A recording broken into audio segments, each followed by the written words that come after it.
and welcome back to my channel. So today I decided to do a fun video.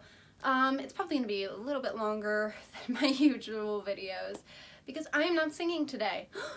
Big surprise. I decided to hop on a bandwagon that is usually for sports, but I decided to do a March Madness musical bracket. So what I did was I put a post on my Instagram asking people what their favorite musical was. And I got a lot of options, which is great because I needed a lot. So I put them all together, tried to pair them up evenly, and I'm going to go through them and figure out of the options that people gave me, which one I think deserves the top spot. Now, I did not include my favorite two musicals in this bracket. And I know some people suggested The One because it is also their favorite musical. But I'm not including Next to Normal or The Little Mermaid in this bracket. I don't think it would be fair because I know I would pick them. So, in all, those are always going to be my top two favorite musicals, hands down. But I want to see what I thought of everybody else's options and where I would want to take them. So, let's get on with the bracket. So, our first matchup of the bracket, Les Mis versus Wicked. Now, I think both of these shows are classic, like, when people think, oh, like, I like Broadway, they're like, okay, Wicked or Les Mis. Like, they're very, just, you know, the classic theater shows. Now, Les Mis, I saw twice in theaters when it came out in theaters. I've never seen it live. Like, I've never seen the actual Broadway show live. Wicked, on the other hand, I saw it twice on Broadway, maybe 3 times, and it's just such a classic.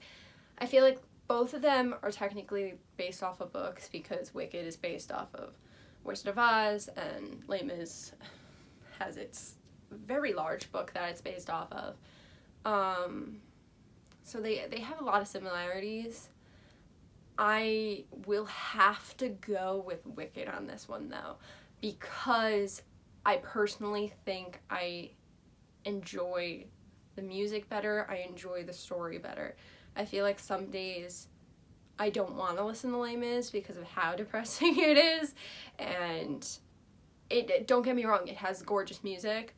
I just think that Wicked tells its story better in a way, and I feel like you can't mess up Wicked in some respects. Like, I feel like both times that I've seen it, or all 3 times, because I really don't remember how many times I saw it, everybody did a great job. So I'm gonna have to go with Wicked on this one. Matchup number 2, we have Hamilton versus Dear Evan Hansen. Now, this one is probably gonna be such a controversial one for everybody watching. They are both shows that cost a lot of money to see, normally when Broadway is open, and they both got such a big audience and a big following. So I wanted to match them up together because of those, and I know they have very different styles of music and different storylines, but they're both ginormous box office hits. So just going over the two, Hamilton, as I said in my last video, I was not the biggest fan of Hamilton. I have never seen it on Broadway because, again, tickets are very high, and once I watched it on Disney Plus, everything made sense. So that one I kind of have a respect for at this point. I listen to it a lot. Dear Evan Hansen, I also have not seen on Broadway. I know a lot of people are like, you should just be spending your money to see that one. I haven't seen it. I think the story that it tells is important. The whole message of you will be found, and it's just a gorgeous piece. And they did do a matchup like a mashup before, where they did You'll Be Found Tonight, I think it's called. But out of these two options, I will have to pick Hamilton, just for my sheer fact that I listen to it a lot more. I think that the writing of it, I don't know, feels a little bit like faster and better, and it tells such a big story in such a little amount of time. And Dear Evan Hansen, again, beautiful score, beautiful just message in general in the show. I just feel like, I don't know, there's only so much I can get of that show, and then I end up crying, or I end up just not listening to it for a while because, I don't know, I get kind of depressed. But Hamilton will be the winner of this matchup, and we'll be moving on to go against Wicked. So, round number 3, we have Phantom of the Opera versus Hairspray. This was a hard one to match up. I tried to put two shows that, first of all, everyone on the earth loves, and second, shows that have been around for a decent amount of time that people like know and love, you know. So Phantom, longest running show on Broadway. It's gorgeously done. I personally don't think I could ever be in that show, due to the just notes that most of the cast hits, especially Christine. And yeah, I just feel like it's such a, when people think Broadway, most of the time they're like, oh, Phantom of the Opera. I've seen Phantom of the Opera, blah, blah, blah. My mom has seen it, I think 4 times, 5 times. I have only seen it once. But it was really good when I saw it, and I also saw it on the 25th anniversary DVD. But I have respect for those actors. Hairspray, on the other hand, such a fun show. It is, like, every time you listen to Hairspray, you just want to get up and, like, dance. You just want to, like, have fun with it. I have done a few numbers from Hairspray, like, here and there in, like, cabarets and stuff. When I was younger, I was in Nicest Kids in Town, and I had to say my own name, and I was so excited. I got the Amber part because I could just go, I'm Allie, and it was a lot of fun. But Hairspray, I don't know, it's just, it does tell a great message, and it gives you a piece of history that needs to be told and reminded about. And I don't know, I just feel like it's so fun. This one, let's see, I'm gonna have to go with, I'm gonna have to go with Phantom. And I know a lot of people are gonna be like, what, Hairspray? Phantom has been running for such a long time, and the amount of training that you have to do to kind of be in that show is so much, and they really take that show seriously. They take it to the next level. They want you to experience this opera, like, and I really appreciate the musicality of the whole thing. Hairspray is fun, like I said, but I feel like overall Phantom does kind of trump it in a way. So my pick for round number 3 is Phantom of the Opera. So round number 4, we have the battle of the jukebox musicals. So I put Jersey Boys on here and Mamma Mia. So Jersey Boys, my friend Tony Ann recommended it. I have never seen it. I have never seen the movie. I just have listened to the music. I also grew up with Frankie Valli and the Four Seasons.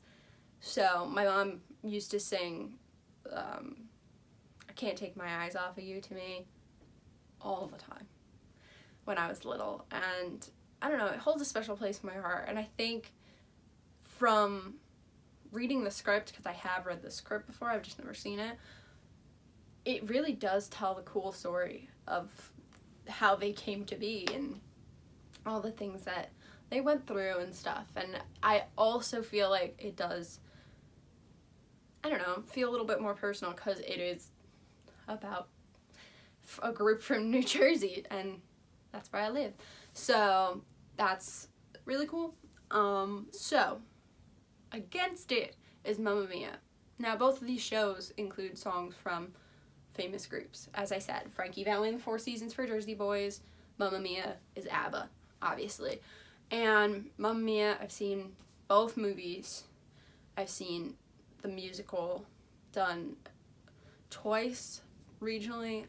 I never saw it on Broadway when it was on there. But I feel like this show is just so much fun for everybody in it. And everybody knows the music by now. If you don't know, like, you are the dancing queen, young and sweet, only 17. Like, come on.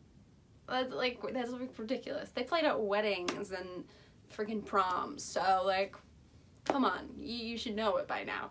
So, this show, I feel like, has made such a huge impact. The story is interesting. It really is. You sit there and you're like, okay. At the end, you're like, so which one is her dad? Go get a paternity test. But you never find out. But going off of what I've said about both, this one is hard, and I'm very sorry to Tony Ann, but I'm going to have to pick Mamma Mia, just for the sense that I thoroughly enjoy the music. I feel like it's such an icon, not only in the world of theater, but around the world. I feel like so many people know Mamma Mia, especially since the movie was so successful, and Meryl Streep did a phenomenal job. So I'm gonna have to go with Mamma Mia for number 4. So we are moving to the other side of our bracket, and we are going to start with Chorus Line versus Anything Goes. Now, I know in the beginning of this video I said I will not choose my top 2 favorite shows. I don't feel like that's a fair thing to do, because obviously I think I would bring them all the way. But I will have to say Chorus Line is in my top 5 shows, but I wanted to include it because so many people said it was their favorite as well. So I'm going to talk about Chorus Line, and then we'll get to Anything Goes, because I'll tell you why it stands a fair fight against Chorus Line. So Chorus Line, I feel, encompasses theater as a whole in a great way. I think that the opening scene especially, you sit there and you're like, wow, this is what an audition looks like. People dancing, people getting cut spontaneously, and like, you just have to kind of sit there and be like, God, I really hope I get this, because that's all you want in life. And I think it's just, you can sit there and appreciate it, because they did such a good job of showing it. The show is a little bit dated, I will say, because it was made in the 80s, so there's a lot of stuff talked about where you're like, okay. But I do have to say, the music is gorgeous. I listen to At the Ballet so often. And I feel like it holds such a good message, because back in that time, chorus members didn't really have a voice. They didn't really have nobody cared about their stories and the stories they wanted to tell for the most part. So this really, as Cassie says in the show, the one character, the director comes up to her and is like, but you're special, Cassie. You shouldn't be in the chorus. Like, you're special. And she turns to him and she goes, well, we're all special. And I feel like that's so important. Everybody has a voice. Everybody has their own story to tell. So this really opened that up, I feel like. And a lot of shows nowadays, the chorus members do kind of get to put their own stories and their own personalities into their pieces, which is so great. Now, going on to Anything Goes. This is why it is up against a chorus line. Anything Goes was the first show that I was ever in. And I feel like obviously it will hold a special place in my heart forever because it was my first show. I had my first line in that show, which was, "Sure," when they asked to take a picture of me on the boat. I was ecstatic. I had really cute hairdo, really cute outfits. I was chilling. I loved it. So that show particularly holds just such a spot in my heart. I will say that a lot of the topics in it are not great nowadays, but I do think that the music is a lot of fun. Most of it, some of the songs are a little bit like boring, and it is such a big tap show. Oh my god, I love tapping. So this show, when we put on our tap shoes and danced to Anything Goes, and we put on our tap shoes for Blow Gabriel Blow, and I was like, this is great. I was like, I love tapping. So that's also another reason that I will give it like thumbs up points. But overall, I will have to go with a chorus line. I just have to. It's that show. Every time I listen to it, I'm like, wow. And the way, the precision, I could talk about that show for hours. If you want to see that, let me know in the comments. But I will be picking a chorus line for our first, the other side of the bracket. So here we are, round number 6. So I decided to put Something Rotten versus The Producers. Both shows that are extremely comedic, are so well done, about theater for the most part. So Something Rotten, I will start with. Something Rotten I saw twice on Broadway. My dad loved this show because he was a Shakespearean lit minor. I also really love Shakespeare, and I would probably talk about that in another video, but this show just took Shakespeare and took all of the little like puns about him and like turned it on its head. Like, it was just so funny. I listened to that show for weeks after I saw it because you sit there and you laugh in your house when you're not even watching it. Like a musical from it, I sat there and I was like, this is iconic. Like, there's so much crammed into it, and oh my god, it's such a good number. And I also really liked who they casted in the original cast, and everything just, I don't know, fell into place. I totally want to be in that show. I feel like I would be such a good Portia, and yeah. So before I keep going on Something Rotten, let's move on to the Producers, because the Producers, again, very comedic show. I think this show, every time I watch it, because I've mostly seen it just through the movie. I've seen it on stage, but not in person, if you get what I mean. So, I really think this show is just overly comedic. Like, you just, every moment I feel like you're sitting there and you're like, wow.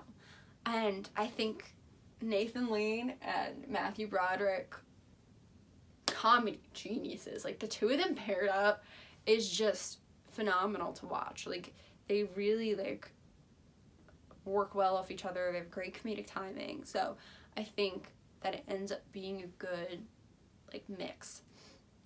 I also really just enjoy the music in that show. I think every piece has its comedy quirks in it, and every piece is there for a reason for the most part. Betrayed is such a good song. Like, you literally get the entire show. Like, you have this whole long show, and he literally wraps up the show in a minute and a half flat. Like, he's like, okay, this is all what happened, and now I'm here at the end of the show. And I'm like, this is, I don't know, I just think it's so great and comedic, and everything makes sense. That being said, I have to pick one. And I am going to have to pick something wrong. And I do think Producers is a classic. I think that, again, Nathan Lane and Matthew Broderick, great pairing. But I do think that the nuances and just the nods to Shakespeare, and their songs are all mostly funny too. I would have to go with Something Wrong. I think that, I don't know, I just feel like it's so funny. And it should have been on Broadway for a longer amount of time, I will have to say. But I'm going to have to choose that show for my next pick. Now, if I look like I'm in pain, it is because I am. Because this is absolutely going to be the hardest pick on this entire bracket. I don't care. It's going to be the hardest pick. So, we have Natasha, Pierre, and the Great Comet of 1812. Didn't want to fit the whole title on there, so I just wrote the Great Comet of 1812. And Hadestown. Now, before I go on about either of these shows, these are both some of the most phenomenal shows I've listened to, seen, just overall brilliant theater. So, I recommend listening to both, doing whatever you want with both. It's just, they're both great. They both are surprisingly very similar, and here's why. Anais Mitchell helped in both. I think she directed both, if I'm not wrong. Don't quote me on that. Amber Gray starred in both of these. Persephone in Hadestown. She was Helene in Great Comet of 1812. I had to go through the prologue in my head. And they both feature cast members who play instruments on stage. So that's pretty cool. They play their own instruments. Like, all the muses play instruments in Hadestown. A bunch of the ensemble played instruments in Great Comet. So it's pretty cool. They also both tell stories that have been around for a while, I would say. Great Comet is, I think it's around 70-something pages of War and Peace. A book that nobody wants to read. But this is a fun version of it, so I recommend. Hadestown is obviously the myth of Orpheus and Eurydice, which is a Greek tragedy. So, going between both of these. Great Comet, I saw it twice within 1 week. I'm not gonna lie. And then it closed a month later, and I cried. I did. And the reason why I saw it twice in 1 week is because of how brilliantly done this show was. The cast members came into the audience and they interacted with us, and it just felt like you were at this like party, like the whole time. Even during the slow parts, you sat there and you felt involved. You felt like you were part of it. It made you, I don't know, it just made me open my eyes too. Like, some of these songs are so like, wow, like this is what people felt like back then. Like, Dust and Ashes, when I tell you that is one of my favorite theater songs of all time because of how beautifully written it is. If you really listen to that song, it's just, oh my god, it touches you. And the lighting, gorgeous. The use of musical instruments, like I said, there's one part in Great Comet, and I don't want to like spoil like everything because I feel like everybody needs to go listen to the soundtrack or look it up and like watch it. There's a part where they take cups full of water and like circle the rim, and it makes this like haunting sound throughout the theater, and you're sitting there and you're like, wow. Like, you just sit there and you feel everything. Like, I don't know. I have to say, this is such a great show, and I recommend it to every single person. Hadestown. Hadestown, when I tell you, Hadestown is what got me through the pandemic so far. It was especially like the beginning. I listen to this album in its total like at least 5 times a week. I just think it's gorgeously written, and it tells this story that not a lot of people probably, like younger people probably knew, and now are like, wow, I'm Orpheus, I'm Eurydice, blah, blah, blah. So for me, it just, I don't know, I just feel so drawn in by it. I also want to play Eurydice, like, not gonna lie. I really do. All of her pieces in every single song are just so gorgeous, and the pain that she goes through, I could talk about this show all day too.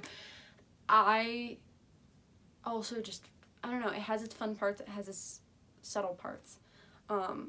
Another great thing about both of these that I didn't mention before, they're both mainly shows that are sung throughout. There's not a lot of dialogue, which I personally like in a lot of shows, because sometimes dialogue can like draw you away from the story being told, and both of these tell their stories in such a great way with just continuously going through. Now, the time comes for me to pick between these.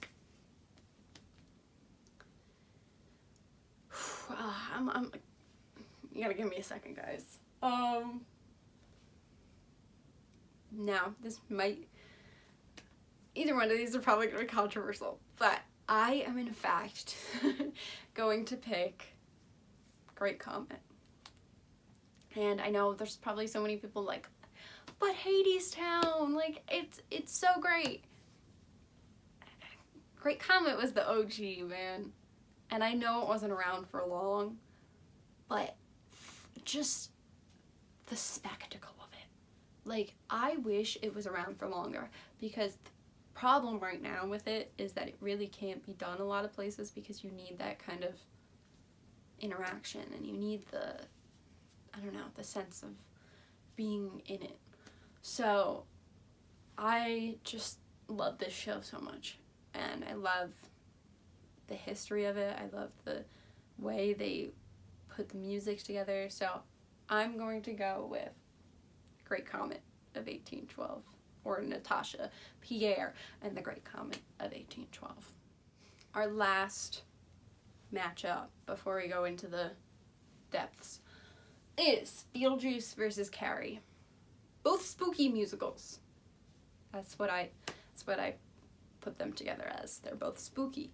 So I will have to say, Beetlejuice I saw twice. Carrie I've never seen, except online, in various like regional productions that they filmed. Beetlejuice was so, as somebody who took a lighting class right before I saw Beetlejuice, the lighting blew my mind.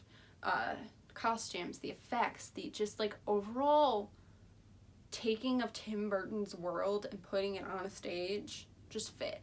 Also, Alex Brightman, I don't care what anybody says, he was such a great Beetlejuice.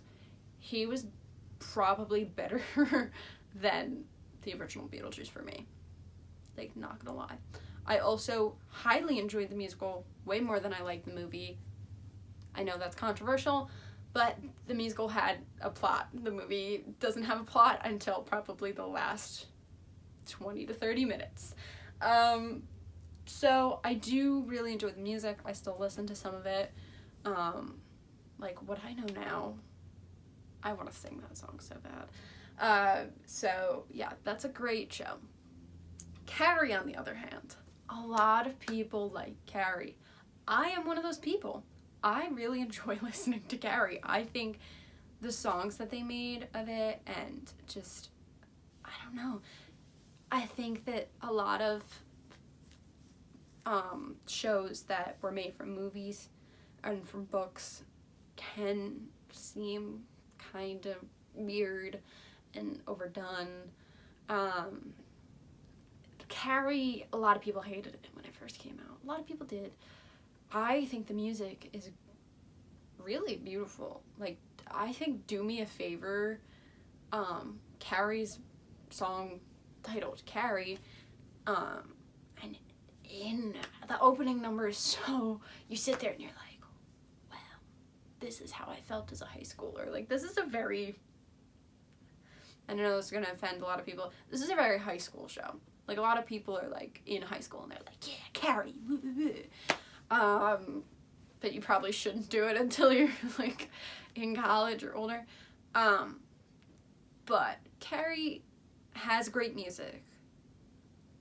I do think it can be done wrong. That being said, I think Beetlejuice could probably be done wrong too. I've just never been able to see a regional production because they don't have any yet. But going between the two of these, just like musically wise and the way it can be staged, I'm gonna choose Beetlejuice because I think that it was a very well done show and it added to the movie. It didn't just kind of throw the movie and put a couple songs in it, which I feel like is what Carrie did. Carrie kind of took the movie or the book and threw it on stage and was like, here's songs at times. But I'm going to have to go with Beetlejuice on this one. So, now that we went through all of the initial musicals, this next part I'm going to go by relatively quickly because you know my opinions about every single musical that was on the list. So, I have my little note card where I wrote down my matchups. But we're going to start with Wicked versus Hamilton. This one, I think, would be difficult for a lot of people. Personally, because I've liked Wicked for so much longer, and I feel like technically the show is a little bit more advanced, I'm going to pick Wicked. I love Hamilton, like I said, but nah, Wicked is like OG. I gotta stick with Wicked. Phantom versus Mamma Mia. Again, two shows where I feel like when people think of Broadway, they're like, Phantom or Mamma Mia? Phantom is a classic. Mamma Mia is more pop. But for this, I will have to go with, this is gonna be hard. I'm gonna go with Mamma Mia. I listen to it a lot more. I feel like it is a wider range, again, since they have the movie, and I don't know, ABBA was well known more than Andrew Lloyd Webber in the public, so I'm gonna go with Mamma Mia. Now, Chorus Line versus Something Rotten. They both have their perks. They also both have a line of faces with their resumes in it, which is really kind of funny. I will have to go with a Chorus Line between these two. Something Rotten, it didn't last that long, and it was funny, it was great, it had its quirks, but I feel like more theater people would sit there and be like, oh, a Chorus Line, rather than Something Rotten, and I feel like I do the same thing. I feel like if I put Chorus Line music and Something Rotten music in front of me, I choose Chorus Line. So that's what I'm gonna go with. Great Comet versus Beetlejuice. Guys, it's a no-brainer. Like, I have to choose Great Comet. Sorry, I had to go off screen. I had a coughing fit. But, going back to Beetlejuice and Great Comet. Great Comet, again, no-brainer. I think that Beetlejuice has its quirks. It was very well done. And, I don't know, I feel like Great Comet kind of trumped it in a lot of ways. Beetlejuice does, again, speak to the, like, audience in fourth person. He kind of interacts, but in Great Comet, you're surrounded by the people. They're coming into the audience, they're dancing in the audience, they're clinking drinks with you. Like, I clinked a drink with, like, the girl who played Sonia, and I was, like, crying. I was like, this is great. I was like, I'm interacting with these Broadway actors. Like, this is great. Beetlejuice was fun. But if I had to go and see these shows like 7 times in a week, I'd much rather see Great Comet 7 times than see Beetlejuice. Because Great Comet gives me a kind of roller coaster of emotions. Beetlejuice kind of made me just like laugh most of the time. And there was like 1 or 2 moments where I was like, oh, that's sad. But overall, Great Comet, I feel like is better. It is. It's better. So, we are getting down to the nitty-gritty. So, our last 2 matchups before the final countdown is Wicked and Mamma Mia versus Chorus Line and Great Comet. Wicked and Mamma Mia. They're both so iconic. They really are. But out of those 2 options, I will have to go with Wicked. It was one of the first, like, real theater shows that I saw. Like, I saw a bunch of the Disney shows, and yes, I'm a Disney person, but this show hit me different. And I don't know a theater person who doesn't know Defying Gravity or Popular or Dancing Through Life. And Dancing Through Life, again, one of my favorite songs. So I will have to go with Wicked. I think Mamma Mia is iconic, has reached many audiences across the world, but does not compare to Wicked. Now, going to the other side, Chorus Line versus Great Comet. This is hard for me. Again, I really enjoyed both of these shows with a passion. But I am going to have to choose a Chorus Line. Great Comet, it's a strong contender.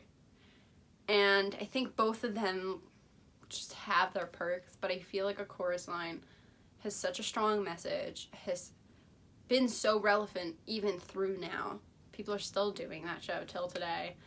And it's just an iconic show. Like, people know that show. Great Comet, on the other hand, people know it, but not as much as you or I wish they would. But I do think that Chorus Line does trump Great Comet. Great Comet was innovative, was beautiful, was so gorgeously done. But Chorus Line sheds a beautiful light on how we all feel in the theater community and gives you a show that you never forget.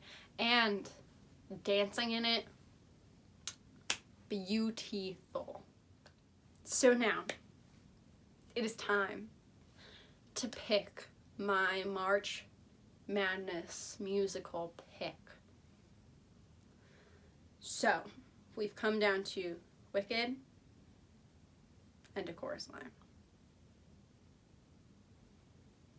And I'm going to tell you, friends, my number 1 pick in this bracket is going to have to be a Chorus Line. I just feel like this show is so significant. It's so beautifully done. Dancing, singing, acting, all has to be on point. Each character has their own individual track in the show, but they're also moving together as a group beautifully. And I don't know, if you hear one in any theater establishment, everybody knows, like, what is going on. Like, everybody's like, oh my god, Chorus Line. Like, I know, like, a bunch of dances from a Chorus Line. Like, I can do, like, for all ages, all day. But I just feel like I don't know, I feel like it takes Wicked and pushes it aside. Like, Chorus Line has been around since the 80s. And yes, it was redone since the 80s. Like, it was redone in the early 2000s, mid 2000s, I want to say. And I don't know, it just holds its own and shares a beautiful message that everybody has their own story. Everybody goes through things, and you don't know what they're going through. But in terms of theater, you stand next to them, and you might stand next to them in a line every day and not know all of these deep meanings of why they want to be an actor or what happened to them that made them feel like they couldn't do this, but now they're here, you know? So, Chorus Line is my number 1 pick.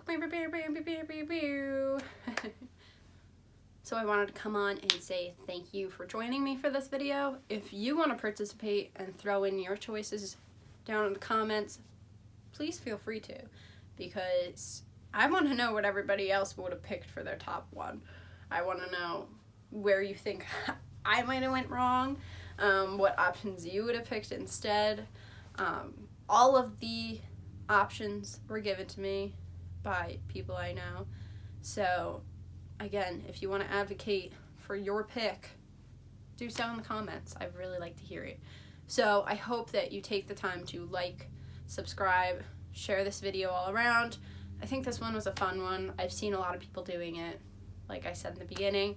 So I hope that you all have a magical March, and I will see you next week.